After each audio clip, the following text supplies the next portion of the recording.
नमस्कार दोस्तों, स्वागत है आपका एक बार फिर से हमारे इस चैनल गरुड़ धर्मार्थ पर। दोस्तों, यदि आप भी अपने जीवन में कुछ नया सीखने की चाह रखते हैं तो चैनल को सब्सक्राइब जरूर कर लें। दोस्तों, सूर्य देव को जल चढ़ाते समय भूल से भी ना करें ये गलतियां।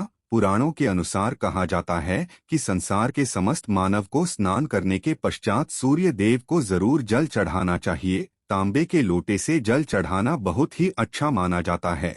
जल के साथ फूल मिश्रित कर सूर्य देव को जल चढ़ाने से सूर्य देव बहुत ही जल्दी प्रसन्न होते हैं। जल को चढ़ाते समय सूर्य देव के मंत्र का जाप भी करना चाहिए। इससे मन में सकारात्मक ऊर्जा प्रवेश करती है। जिन लोगों का स्वास्थ्य अक्सर खराब रहता है, यदि वे लोग हर सुबह स्नान करने के उपरांत सूर्य देव को जल चढ़ाते हैं तो उनको स्वास्थ्य से संबंधित जितनी भी परेशानी होती है उन सभी का निवारण हासिल हो सकता है।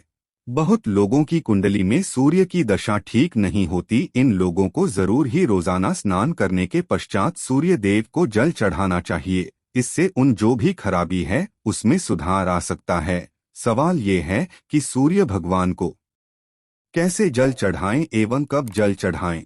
चलिए अब हम बात करते हैं कि सूर्य देव को जल चढ़ाते समय हमें किन बातों का ध्यान रखना चाहिए। यदि आप सूर्य देव को जल चढ़ाते समय ये गलतियां कर रहे हैं तो देव को जल चढ़ाना और ना चढ़ाना एक समान है। आइए जानते हैं सूर्य देव को जल चढ़ाते समय होने वाली गलतियों के बारे में। हो सकता कि इन्हीं गलतियों के कारण आपके रोजाना सूर्य देव को जल देने से भी आपको किसी भी तरह का कोई लाभ हासिल नहीं हो पा रहा है। परंतु दोस्तों, उससे पहले आपसे रिक्वेस्ट करते हैं कि वीडियो को लाइक जरूर करिएगा, दोस्तों को शेयर कर दीजिएगा, और अगर आपने अभी तक चैनल को सब्सक्राइब नहीं किया है, चैनल को सब्सक्राइब करके बेल आइकन जरूर दबाइएगा। सबसे पहली बात, पूर्व की ओर मुख रखें। सूर्य देव को हमेशा पूर्व की ओर मुख रख के जल चढ़ाना चाहिए। जल चढ़ाते उस जल की छींटे आपके पैरों के ऊपर नहीं पड़नी चाहिए। हमेशा इस बात का ध्यान रखिए कि जहां से भी आप जल चढ़ा रहे हैं उस स्थान से सूर्य देव को देने वाले अर्घ्य का जल आपके पैर में किसी भी हाल में नहीं गिरना चाहिए। अगर जल चढ़ाते वक्त आपके पैर में वो जल गिरता है तो ये अच्छी बात नहीं है, क्योंकि इससे सूर्य देव क्रोधित हो जाते हैं। आपके ऊपर किसी की अशुभ दृष्टि भी पड़ सकती है। सूर्य देव को जल को चढ़ाते समय सूर्य देव के इस मंत्र का जाप करें, सूर्या नमः। दूसरी बात, बिना स्नान किए जल ना चढ़ाएं। भूल से भी ये गलती ना करें। बिना स्नान किए सूर्य देव को जल ना चढ़ाएं। सूर्य देव को स्वच्छता बेहद ही पसंद है। ऐसे में यदि आप बिना स्नान किए उन्हें जल चढ़ाएंगे तो वो आपसे रुष्ट हो जाएंगे और आप जिस कारण से उन्हें जल चढ़ा रहे थे उस कार्य में भी आप असफल हो जाएंगे। तीसरी बात, ताम्र पात्र का उपयोग। आज कल प्लास्टिक का बड़ा फैशन चल रहा है। प्लास्टिक की किसी भी तरह की चीजों से सूर्य को जल बिल्कुल भी अर्पित ना करें। इसके अलावा स्टील, पीतल, कांच इत्यादि पत्रों का भी उपाय ना करें। सूर्य देव को जल चढ़ाने के लिए हमेशा ताम्र पात्र का उपाय करना चाहिए। इसके पीछे वैज्ञानिक कारण ये भी है कि सूर्य की उष्णता से प्लास्टिक से कुछ जहरीली गैसें निकलती है जो हमारी सेहत के लिए भी अच्छी नहीं होती। चौथी, ब्रह्मा मुहूर्त में ही अर्पित करें जल। कोशिश करें कि ब्रह्मा मुहूर्त में ही आप सूर्य देव को जल अर्पित करें। ब्रह्मा मुहूर्त का समय अर्थात सुबह के 3 से 5 बजे का समय सूर्य देव को जल अर्पण करने का सबसे अच्छा समय माना जाता है। जल चढ़ाने से पूर्व आपके नियमित क्रियाकलाप भी पूर्ण होनी चाहिए। आप स्वच्छ वस्त्र पहनकर ही सूर्य को दें। ऐसा करने से 9 ग्रह की कृपा जल चढ़ाने वाले व्यक्ति के ऊपर सदैव बनी रहती है। पांचवी, अक्षत एवं फूल जरूर हो। सूर्य देव को जल चढ़ाते समय जल में अक्षत रूली फूल जरूर होनी चाहिए।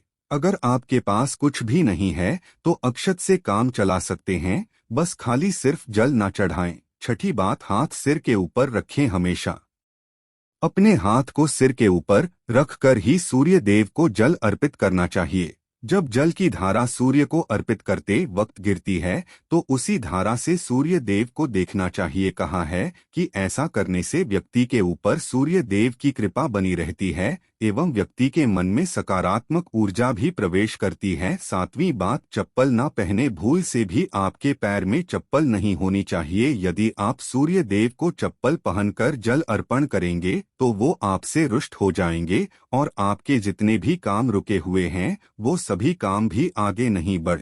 इसलिए हमेशा सूर्य देव को नंगे पैरों में रहकर ही जल अर्पित करें। आठवीं बार, रविवार के दिन जरूर जल चढ़ाएं।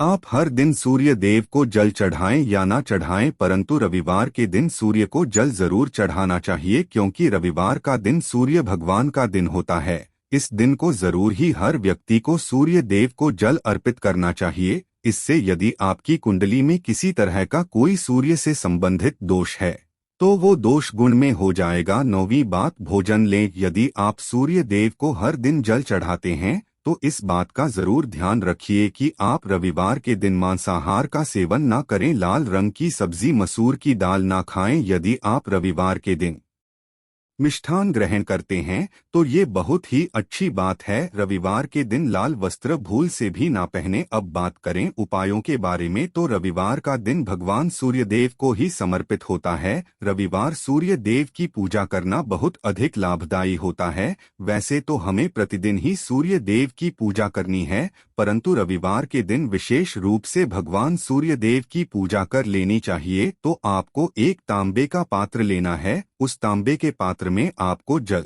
रखकर भगवान सूर्य देव को हर रविवार को अर्पित करना है। यदि आप प्रतिदिन नहीं कर पाते हैं तो रविवार को जरूर करें। वैसे आपको प्रतिदिन सूर्य देव को जल जरूर देना चाहे। आप कोई पूजा नहीं कर पाते हैं, समय नहीं है आपके पास, तो सिर्फ स्नान करने के बाद सूर्य देव को जल भी अर्पित कर देते हैं, तब भी आपके जन्म कुंडली के ग्रह दोष समाप्त हो जाते हैं और आपको जो भी परेशानियां होती हैं उन परेशानियों से मुक्ति मिलती है। जब आप सूर्य देव को जल अर्पित करते हैं, गायत्री मंत्र का जाप करें। गायत्री मंत्र का जप आप यथासंभव कर सकते हैं।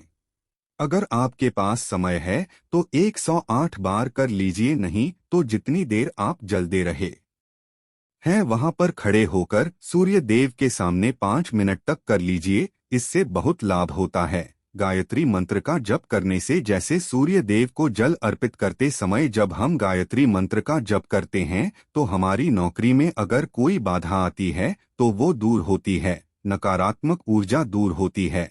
रविवार के दिन सुबह जब आप सूर्य देव को अर्घ्य देते हैं तो उसमें थोड़ा सा गुड़ मिला लीजिए। क्या होगा, इससे आपकी सभी कामनाएं पूर्ण होंगी।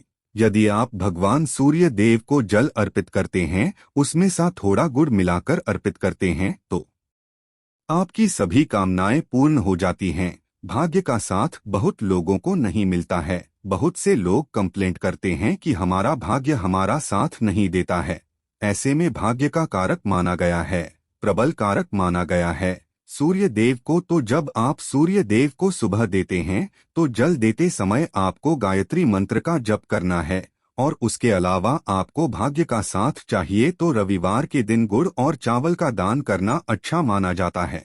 गेहूं का दान भी कर सकते हैं। गेहूं और गुड़ का दान करना बहुत श्रेष्ठ माना जाता है और इसको करने से आपके सभी काम बनने लग जाते हैं। यदि आप ये दान करते हैं तो सूर्य देव की कृपा से आपके जो काम होते हैं, जो रुके हुए हैं, बनने लग जाते हैं। भाग्य का साथ आपको हासिल हो जाता है। अगर आपके आत्मविश्वास में कमी आ गई है, पराक्रम में कमी आ गई है और आत्मविश्वास आपका कमजोर होता जा रहा है, तो ऐसे में आपको चाहिए कि रविवार के दिन अपने माथे पर लाल चंदन का तिलक लगाएं। लाल चंदन जल में डालकर भगवान सूर्यदेव अर्घ्य दे दीजिए और अपने माथे पर भी आपको लाल चंदन का तिलक लगाना है। जब आप जल देते हैं भगवान सूर्य देव को, तब आप उसमें लाल चंदन जब सूर्य देव को जल अर्पित करते हैं तो उसके बाद उस तांबे के पात्र में थोड़ा सा जो लाल चंदन है वो किनारे पर लगा होता है। जब हम कोई भी वस्तु डालकर अर्पित करते हैं तो किनारे पर थोड़ा सा लग ही जाता है। उस पात्र से ही अनामिका उंगली में आपको लाल चंदन लेना है और इसे अपने मस्तक पर है। यदि आप ये प्रतिदिन करते हैं तो निश्चित बहुत शीघ्र आपके आकर्षण में वृद्धि होती है, आपके सभी काम बनने लग जाते हैं। आप अगर व्यापार करते हैं तो आप जिनसे भी डीलिंग करते हैं, जिनसे भी आपका व्यापार है, जिनसे भी आपका व्यापारिक रिश्ता है, बहुत मजबूत स्थिति में होता है। आपके मान सम्मान के साथ आपके आत्मविश्वास में भी वृद्धि होती है। सूर्य देव की कृपा पाना चाहते हैं तो लाल मसूर की दाल किसी ब्राह्मण को रविवार के दिन दान कीजिए। यदि आप ब्राह्मण को लाल मसूर की दाल दान करते हैं तो इससे आपके जन्म कुंडली के ग्रह दोष दूर होते हैं। ये आप 7 रविवार कर लीजिए जैसे कि आप दान करते हैं। अब जैसे इस रविवार से आपने शुरू किया तो 7 रविवार लगातार कर देंगे तो आपको बहुत शीघ्र लाभ हो जाता है, ग्रह दोषों से मुक्ति मिल जाती है। रविवार के दिन गुड़ खाकर किसी काम पर निकलना चाहिए। जैसे प्रातः काल आप थोड़ा सा गुड़ खा लेते हैं तो इससे सूर्य देव जाते हैं, और गुड़ और चावल से बनी हुई खीर यदि आप सूर्य देव को चढ़ाते हैं तो भी बहुत अच्छा हो जाता है। भगवान सूर्य देव को अर्पित करने के बाद आप ये खीर प्रसाद स्वरूप स्वयं ही खा सकते हैं और परिवार के सभी लोग खा सकते हैं। इससे आपकी तरक्की होती है, जीवन में आपको सफलता की प्राप्ति होती है। व्यापार हो, नौकरी हो, हर जगह आपको तरक्की मिलती है। और अगर आपके घर में कोई बीमार है, बहुत समय से बीमार है, तो उनसे कहें कि वो सूर्य देव को तांबे के पात्र में रोली और लाल फूल डालकर अर्पित, लाल फूल कोई भी ले सकते हैं, गुलाब का, गुड़हल का, जो भी लाल पुष्प उपलब्ध हो उसको तांबे के पात्र में डालकर थोड़ी सी रोलियां लाल चंदन डाल सकते हैं। ऐसा करने से सूर्य ग्रह बली हो जाता है तो आत्मविश्वास बढ़ता है। आत्मा के कारक है सूर्यदेव, और जब हमारा आत्मविश्वास बढ़ता है रोगों से मुक्ति मिलती है, नकारात्मक शक्तियों से छुटकारा मिल जाता है, दवाइयाँ शीघ्र ही काम करने लग जाती है। रविवार के दिन आदित्य हृदय स्तोत्र पाठ जरूर करना चाहिए यदि आप चाहते हैं आपको सूर्य ग्रह का पूर्ण लाभ हासिल हो। चाहे आपकी जन्म कुंडली में सूर्य मजबूत स्थिति में भी हो तब भी रविवार को आपको आदित्य हृदय स्तोत्र का पाठ जरूर करना चाहिए। आदित्य हृदय स्तोत्र का पाठ यदि आप 3 बार करते हैं प्रतिदिन या फिर 3 बार रविवार को भी कर लेते हैं तो इससे भी आपके जीवन की परेशानियां दूर होती हैं। आपके मन में कोई भी काम ना हो, हमने शुरू में ही कहा, गुण चाहिए, संतान चाहिए, मान सम्मान चाहिए, आत्मविश्वास चाहिए, शिक्षा में सफलता चाहिए, नौकरी में सफलता चाहिए, सरकारी नौकरी चाहिए। जीवन में आपकी कोई भी परेशानी हो, उस परेशानी से मुक्ति पाने के लिए आपका आत्मविश्वास बली होना बहुत आवश्यक है। अगर आपके अंदर आत्मविश्वास होगा तो आप किसी भी परेशानी से मुक्ति पा लेंगे, और आत्मविश्वास की प्राप्ति तभी होती है जब सूर्य हमारी जन्म कुंडली में स्थिति में। एक बहुत ही अचूक उपाय हम आपसे शेयर करने वाले हैं, ये आप जरूर कीजिए। यदि आप किसी भी तरह से किसी भी परेशानी से घिरे हुए हों, कोई भी आपकी विशेष कामना है तो ये उपाय जरूर कीजिए। सूर्य को आप जब जल देते हैं तो जल देते समय जल में आपको एक बिल्वपत्र डालना है, और इस बिल्वपत्र के साथ भगवान सूर्य देव को जल देना है। तो आप तांबे का पात्र ले लीजिए, उसमें थोड़ा सा गंगाजल डालें, थोड़ा जल डालें, थोड़ा सा रुली डालें, और इसके साथ ही एक बेलपत्र डाल दीजिए। आप थोड़े से अक्षत कर सकते हैं। अक्षत क्या होता है? चावल होता है जिसके टूटे हुए दाने ना हो, बिल्कुल साबुत चावल होता है, उसे अक्षत कहा जाता है। तो थोड़े से अक्षत, रोली और बेलवपत्र डालकर भगवान सूर्य देव को जल देना है। 7 बार में आपको जल देना है। जैसा कि बताया जाता है आपको 3 बार में जल देना चाहिए। रोक रोक कर एक ही पात्र जल हम 3 बार में देते हैं। हमें बिल्वपत्र डालना है तो इस विशेष सामग्री की वजह से हम इस जल को 7 बार में भी दे सकते हैं। तो आप रुक रुक उसी जल को, एक पात्र के जल को ही 7 बार में दीजिए। भगवान सूर्यदेव को देखते हुए आपको मंत्र बोलना है, ओम रिम रिम रिम सूर्याय नमः। ओम रिम रिम रिम सूर्याय नमः। तो इस तरह से आप इस मंत्र को बोलते हुए अगर सूर्यदेव को जल अर्पित करते हैं तो शीघ्र ही आपके मन की कामनाएं हो जाती है। आपकी जो भी कामना है भगवान सूर्य देव से कहें। थोड़े समय तक आप आदित्य हृदय स्तोत्र का पाठ कर सकते हैं, चाहे तो 1 या 3 बार या फिर 108 बार गायत्री मंत्र का जाप कर लीजिए, या भगवान सूर्य देव का कोई भी एक मंत्र जिसका आप 108 बार जप कर सकते हैं। जरूर इस उपाय को करने के बाद कीजिए, इससे आपकी कामना बहुत शीघ्र पूर्ण हो जाती है। दोस्तों, आज की वीडियो में हमने को मजबूत करने का उपाय बताया। सूर्य को मजबूत करना बहुत आवश्यक है। सूर्य आत्मा के कारक है और सबसे जरूरी है आत्मविश्वास का बली होना। अगर हम जीवन किसी भी तरह की सफलता पाना चाहते हैं तो बहुत जरूरी है कि आप सूर्य देव की आराधना कीजिए, प्रतिदिन कीजिए और रविवार के दिन विशेष रूप से कीजिए। उम्मीद करते हैं आज की वीडियो से आपको लाभ जरूर होगा। आज के लिए बस इतना ही, लेकिन जाने से पहले अगर वीडियो अच्छा लगा हो तो एक लाइक अवश्य कर दें और चैनल को सब्सक्राइब कर लें। वीडियो के अंत तक बने रहने के लिए आप सभी का बहुत बहुत धन्यवाद दोस्तों।